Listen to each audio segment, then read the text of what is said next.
Hello friend, आप सबको प्रणाम। मैं उषा सेमवाल नोटियाल फ्रॉम रुद्रप्रयाग। तो दोस्तों, इस समय शाम के बज रहे हैं 6 और ब्लॉग बनाने के लिए बारिश भी आ रही है बाहर।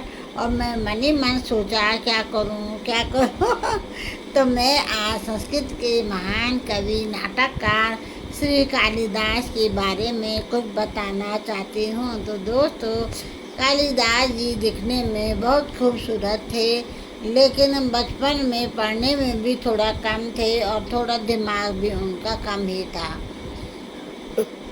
उसी उसी काल में एक युवती थी, महान विद्वान विदुषी कन्या थी और उसका नाम था विद्योत्तमा। और विद्योत्तमा ने शादी के लिए शर्त रखी थी कि जब मैं इतनी बुद्धिमान हूँ तो मेरा पति भी इतना ही बुद्धिमान होना चाहिए। तो शहर के सारे बुद्धिमान युवकों को वहाँ बुलाया गया और विद्योत्तमा के साथ सबने शास्त्रार्थ किया, लेकिन कोई भी उसकी समझ में नहीं आया कि मेरे से ज़्यादा थोड़े बुद्धिमान तो होना ही चाहिए मेरा पति।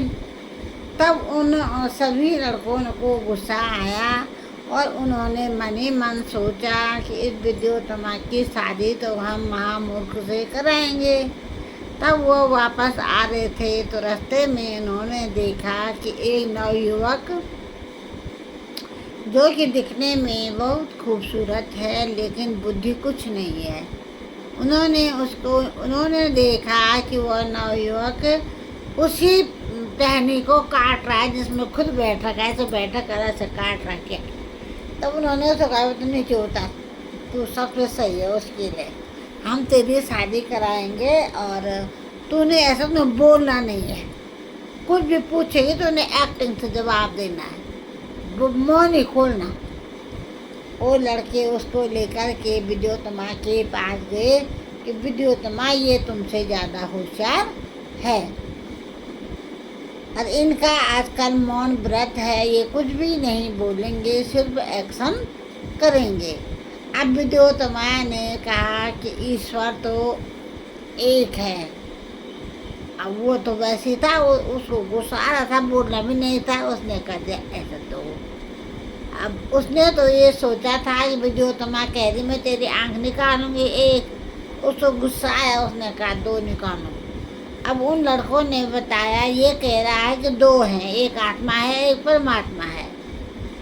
अब ऐसे करके विद्योत्तमा ने काफ़ी शास्त्रार्थ किया और सब एक्शन का अर्थ वो लड़के ही बता रहे थे। अंत में उसने कहा, विद्योत्तमा ने कहा, ये पंच तत्वों से हमारा शरीर बना हुआ है। और कालिदास को बहुत गुस्सा आया और उसने कहा ऐसा। उसने कहा तो मुझे थप्पड़ मारेगा तो मैं तेरे को गुस्सा मारूंगा।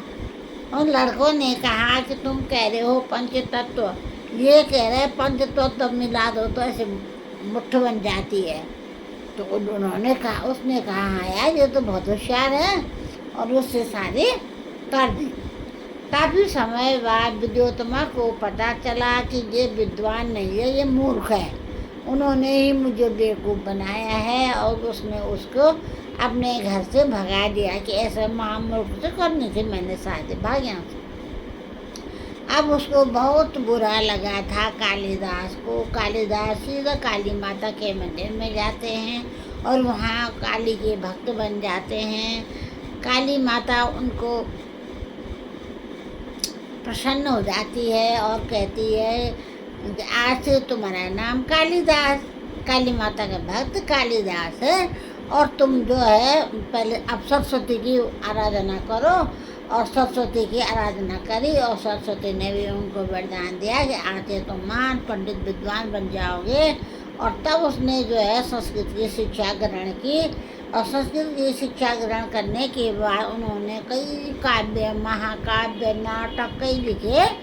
तो कुछ प्रसिद्ध हैं, एक तो वो है अलकापुरी, मेघदूतम, राजवंशम, ये रघुवंशम, इस तरह से कई हैं, मुझे ढंग से याद भी नहीं आया। एक नाटक है, प्रसिद्ध नाटक इनका, वो राजा विक्रमादित्य के दरबार के ये कवि बने बाद में, बहुत होशियार थे। तो उनके जीवन के बारे में भी लिखा कालिदास जी ने।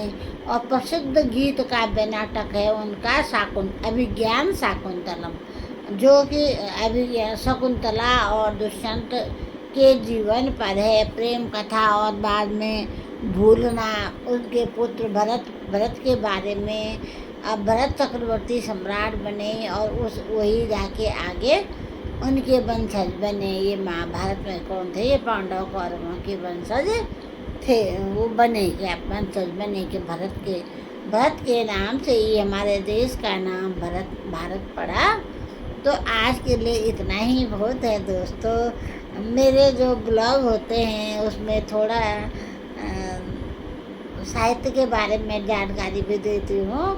तो लोगों को सिर्फ हंसने के लिए चाहिए, इसलिए लोग उतना नहीं देख पा रहे हैं। तो मैं अपने व्यूअर्स को हाथ जोड़ से कहूँगी कि ये नॉलेज की बातें सिर्फ हंसने के लिए ही नहीं हैं।